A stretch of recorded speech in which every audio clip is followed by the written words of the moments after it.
Hey y'all, I'm Laura with Hot Fan Media, and today we're going to be recovering a seat on this 2004 Chevrolet Silverado. Let's get to it.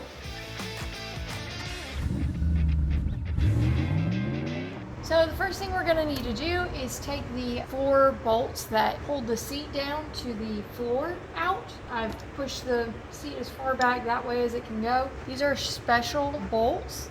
I don't remember the name, but this is an E20. It's like a reverse torx kind of. Ooh, it's hot. This is the bolt that we're removing. It's really hot. The only bolts left are on this back end, E14.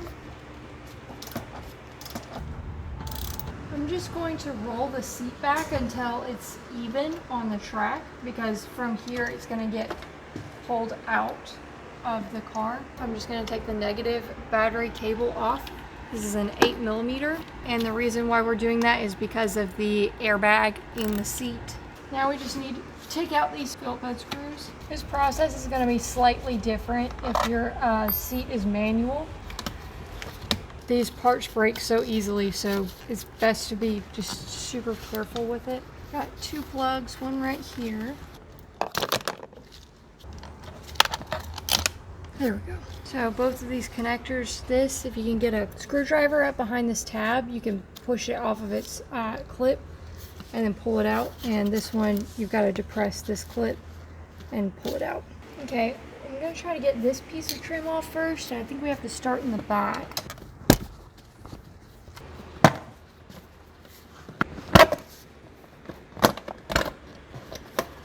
Doesn't have any bolts or screws, just these retention clips. Really, I only took that off now because I was concerned that this was bolted into the floor, but it's not. It's a closed system, so I can just take the seat out now. I'm going to get this trim piece off too.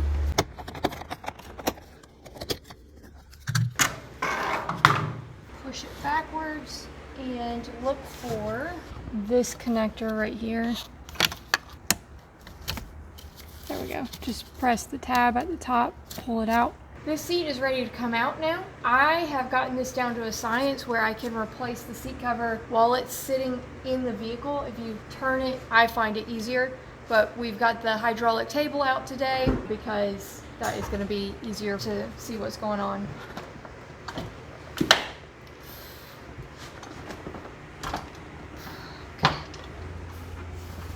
This is what the seat is held on by, and it's held on at the front here, except it came off the sides, and then at the very back of it, we've got one right here. So we're gonna take those out and just kind of fold everything up, and a pry tool works really well for this.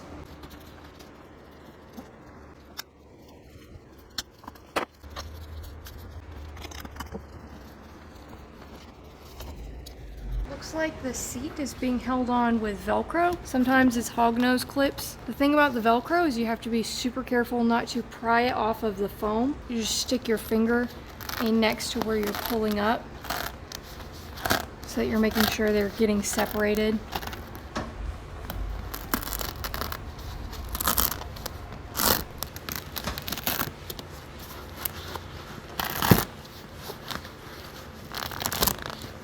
So the tilt motor is pinching some of this in the back. That's why it's not coming off smoothly.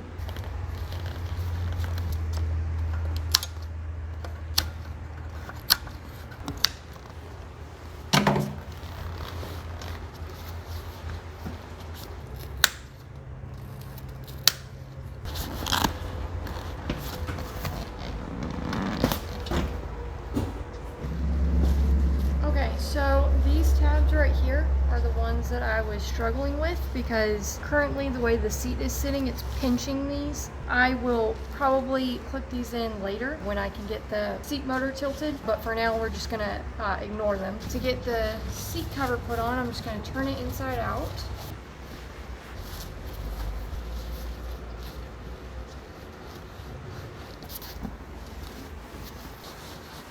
Okay, so now that's pushed through in the back. Some of our pieces are already Velcroing. I'm just going to make sure that they are Velcroing correctly. And these aftermarket seat covers, they're not always perfect like your OEM ones are, but they're pretty close, and we can stretch and pull things in places to get them to form better.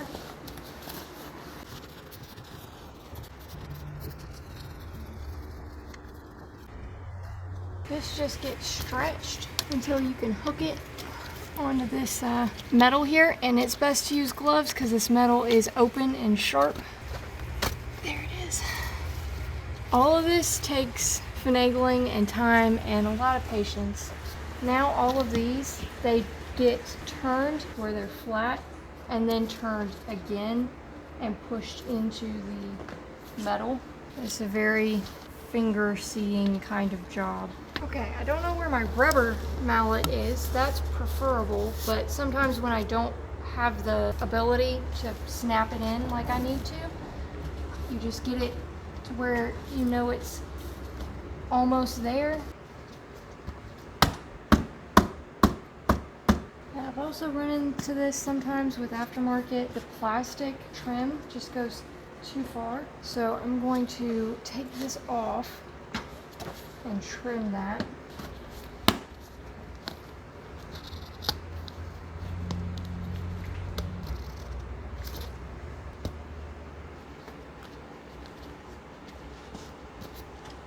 The seat is finished and ready to go back in the truck. I went with a different seller this time. This was a really cheap seat cover. It's definitely worth it to get ones from like US Auto Seat Cover or Texas Auto Seat Cover or the Seat Shop. The Seat Shop is going to be like your primo. This truck isn't necessarily of that caliber to go for a primo seat cover. So if you're on a budget, these are not, they're not bad at all. So yeah, now we're going to stick it in. We're going to plug it up first.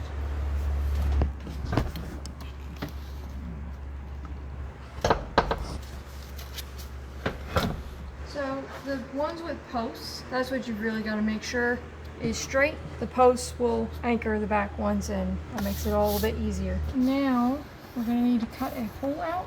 The best way to get the hole cut out is to cut this piece off of your old seat cover and try to match up where the hole is. And I'm just going to take a razor blade and kind of score this area.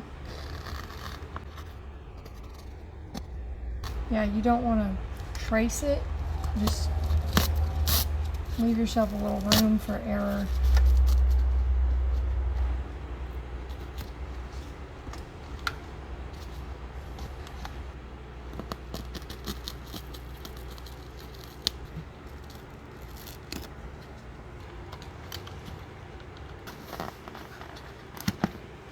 We don't want to secure this in yet because that will make it difficult for the other piece. Let's put this piece on first.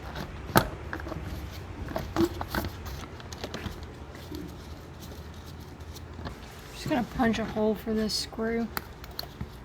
Make it a little bit easier.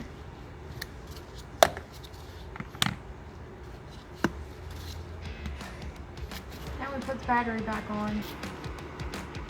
Now we're just gonna put our 4 bolts back on.